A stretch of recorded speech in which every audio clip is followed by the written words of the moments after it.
Hello, welcome to another episode of History in the Dark. I am your host, Darkness the Curse. And before we begin, as always, thank you so much to my generous patrons, my British rail critics, and of course, my underwater train finders. You are the reason why this content remains a weapon of unspeakable destruction. And today, we are going to discuss weapons that were supposed to be that, but wound up not actually being that really at all. The concept of a super weapon has been explored by many militaries over the years, and sometimes that results in a weapon that is, well, super. It can kill a lot of people very quickly. But other times, well, the results are not so that at all. In fact, they're worse than normal weapons would be. These are 5 super weapons that sucked.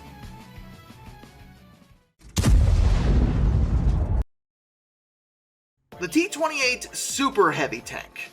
This particular model of tank was actually designed for the United States Army during World War II. It was built by Pacific Car and Foundry.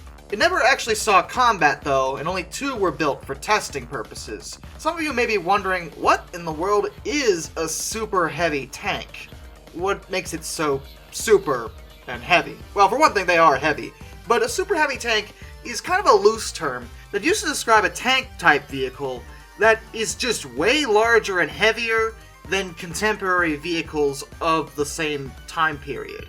The T-28 exceeded the weight and size ratio of a lot of other tanks. It's dangerously close to being a land battleship, which is a slightly different but also rather similar concept. Basically a large, super heavy land vehicle that has tremendous firepower and armor.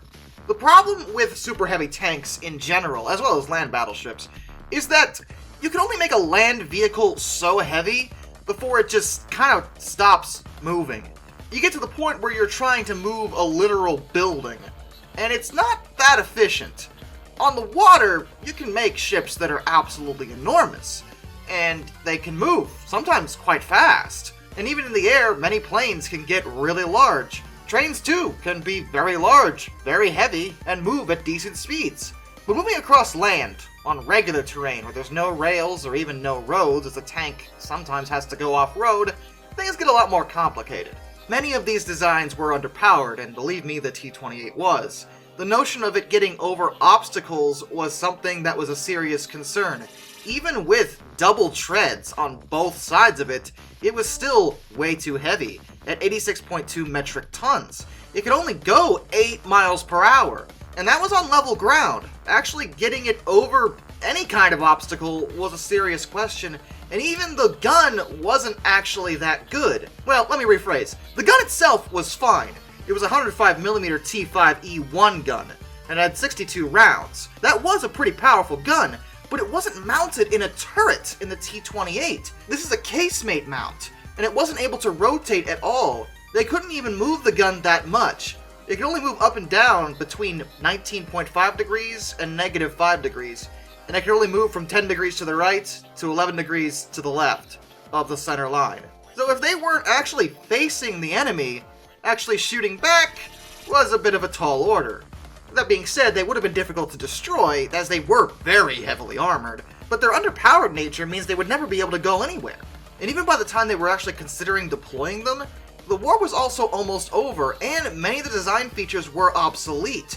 The heavy tank T-29 was ready to go, and it used the same gun, except it actually put it in a turret, and it could move around a lot more easily.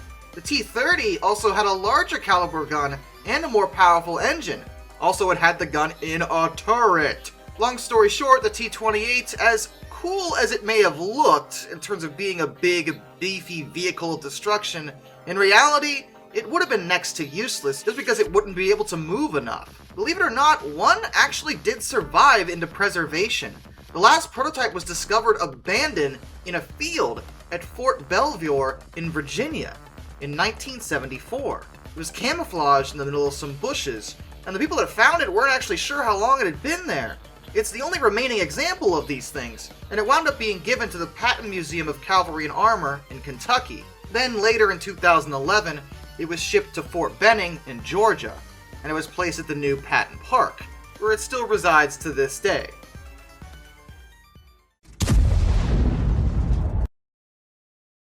The Tsar Tank.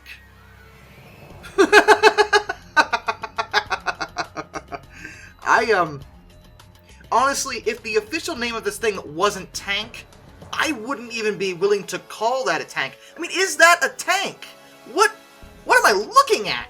It reminds me of one of those old school bicycles with the giant wheels in the front, and it's not that far off, though this is a tricycle. A real man's vehicle. And this is an early attempt at an armored vehicle, as you might imagine. There's an experimental design built by Russia, hence the name Tsar Tank, placed into service between 1914 and 1915. They only ever built one of these things, and there was a very good reason for that. For one thing, well, look at it! This is ridiculous! Even for World War I standards, this is absurd as a design ethos. Now, in terms of its cannon placement, to be honest, that actually wasn't that bad. It had an upper cannon turret that reached a height of nearly 8 meters, 26 feet off the ground, and the hull was 12 meters wide, with 2 more cannon in the sponsons. They also had planned to add more weapons in the underbelly, and each wheel was powered separately by 2 240 horsepower Maybach engines, which were pretty good engines for that era. The Russians had actually stolen them off of a crashed German airship.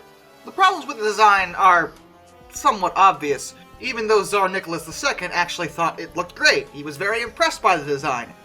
It's worth mentioning that Tsar Nicholas II is notable as not being very good from a military perspective. In fact, many would say he wasn't a very good Tsar, which is probably why the Russian Revolution happened under his tenure. But anyway, despite him allocating rubles from his own funds for this project, it never really went anywhere. Because, for one thing, the giant spokes on these wheels, in fact the giant wheels in general, make this vehicle way more vulnerable than other tanks would be. It sits very high. You can see it coming a mile away, and hit it with a lot of different things. And if one of the wheels breaks, that's it, it's not going to be able to move. Unlike tank treads, which even if they are broken can often be repaired pretty easily in the grand scheme of things, these wheels wouldn't be able to be readily fixed, but that wasn't even the biggest issue. The main reason why this thing never actually saw combat, it was only in service for experimental purposes, was not the large wheels at all. It was the rear wheel, the single rear steerable roller. It was very, very heavy for its size, and during one of the tests, it got stuck in the soft ground almost immediately, and it would not move. The 2 larger wheels didn't have enough traction to actually pull the small wheel out.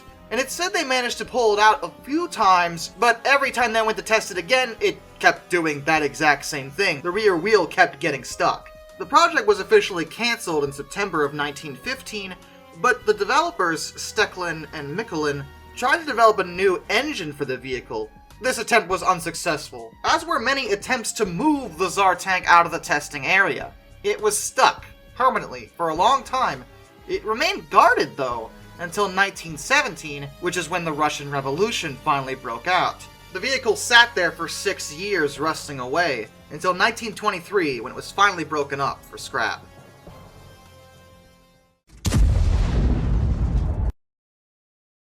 The Schwerer Gustav. Oh my no. What the heck is that? Who would possibly create such a... Yeah, okay, that actually makes a lot of sense. You were looking at, well, a German 80cm, which is 31.5-inch railway gun. These behemoths, and yes, they built 2 of them, when they were fully assembled, weighed nearly 1,350 tons, and could fire shells that weighed 7 tons each, at a range of 47 kilometers, or 29 miles. They were enormous, and in fact, they are the largest caliber rifled weapon ever used in combat, as well as the heaviest mobile artillery piece ever built. It also fired the heaviest shells of any artillery piece, because of course it did, and they, well, I mean, on the technical sense, they worked. They could move on the railway lines, and be fired, and do significant damage, but the feasibility and efficiency of such a large weapon is questionable at best. For the amount of money, production time, and materials it takes to build just one of these 2 things, the first one, by the way, was named Schwerer Gustav, and the other one was named Dora. you could make hundreds of conventional artillery pieces that were not only easier to move, since you didn't require a railway to do it, but also could fire more frequently, and in groups could, in theory, do more damage depending on the target.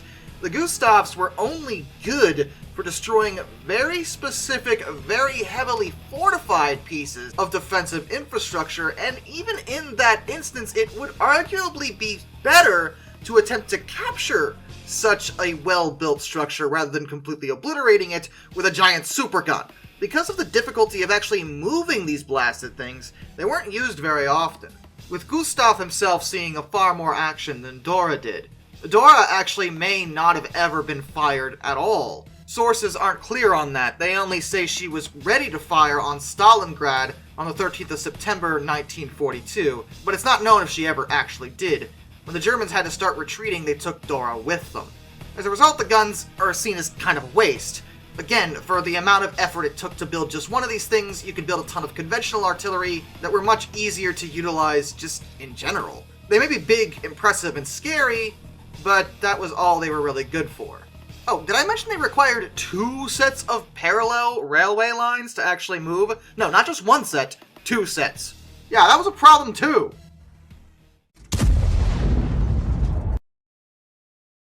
The Yokosuka MXY-7 Ohka. The heck am I looking at? Well, that plane looks kind of like a bomb. Built in 1944 and introduced in 1945, the Ohka was a rocket-powered aircraft that was a human-guided kamikaze attack. Oh no. Yeah, this is a literal flying bomb, but not in the aspect of the V1s or the V2s. No. See, the Japanese were going full tilt into the whole kamikaze idea. For those unaware, a kamikaze aircraft is described as a plane that intentionally crashes itself to destroy a target.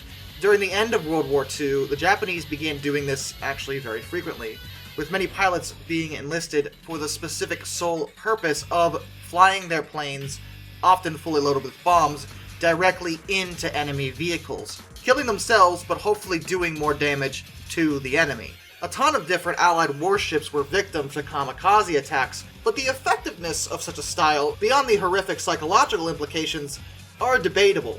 From just a numbers perspective, it really didn't make any sense. Many kamikaze attacks were actually failures, not succeeding in killing anyone but the pilot, and even the damage they sometimes did, particularly on the American battleships, wasn't actually that impressive. Factor it into an aircraft that has a single pilot, and then shoots down, say, more than one aircraft and possibly even bombs a warship and successfully sinks it, and returns home. Not only do you still have that aircraft and that pilot, but your enemy has taken a net loss.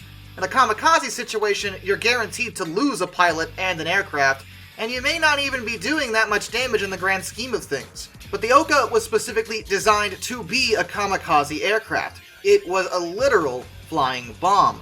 Like I said, they were rocket-powered, but unlike the Natter, which I talked about before on one of my worst aircraft ever list, at least the Natter, though it was poorly designed, was intended not to kill its pilot. The Ohka threw that out the window.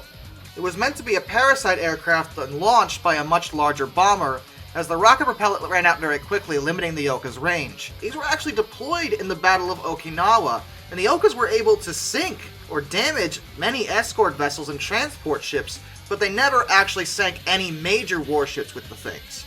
In fact, any time they were deployed, they were largely ineffective, as despite their speed, the Allied forces had learned how to deal with kamikaze attacks by that point. And because these were flying bombs, they didn't have really any defenses at all. And even just one strike from an anti-aircraft gun and these things usually would just go up in flames, because they were filled with explosives and rocket fuel. Of course they did! The Allies even referred to them as Baka bombs, which if you're familiar with the Japanese language, you know exactly what Baka means. It means foolish or idiotic. The Ohkas were so bad that the Allied troops literally called them stupid, by default. Though Japan did actually build quite a few of them, with several on display in many museums around the world, including the United States, the United Kingdom, Japan, and one is in India.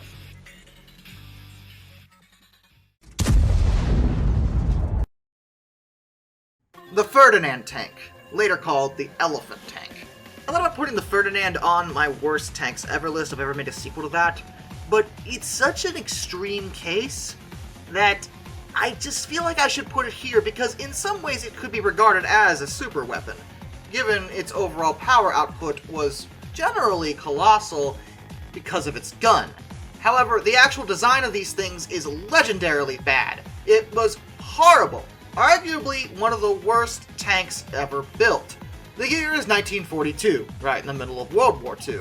The Germans needed a more powerful tank to deal with the Allied tanks that they were coming across.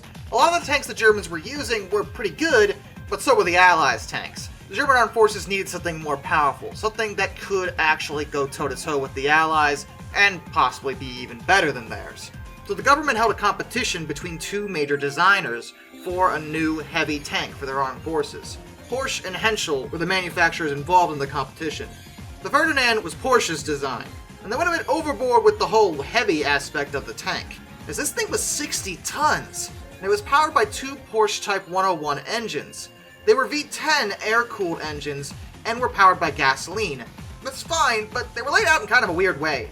The engines each drove a separate generator, which then powered two electric motors, one for each track from the rear drive sprocket. This only added to the weight of the tank, which even with just the armor would have been very, very heavy. Henschel's tank was 54 tons, 6 tons lower than this thing.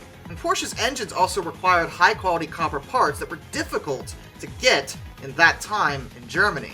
Also, and probably the most relevant point, those engines had never actually been used in a tank before, so it wasn't known how well they would fare trying to move such a heavy vehicle. Though the issue was seen pretty much immediately, as the competition was easily decided when the engine of Porsche's tank exploded into flames, because it just couldn't handle the weight of the tank. Henschel's design was chosen, and that actually evolved into the Tiger tank, which many war history buffs are probably quite familiar with. But Porsche didn't want to give up. This tank, this design, was obviously perfect and obviously fine. Those fools just can't see the genius of a tank whose engines spontaneously combust. Okay?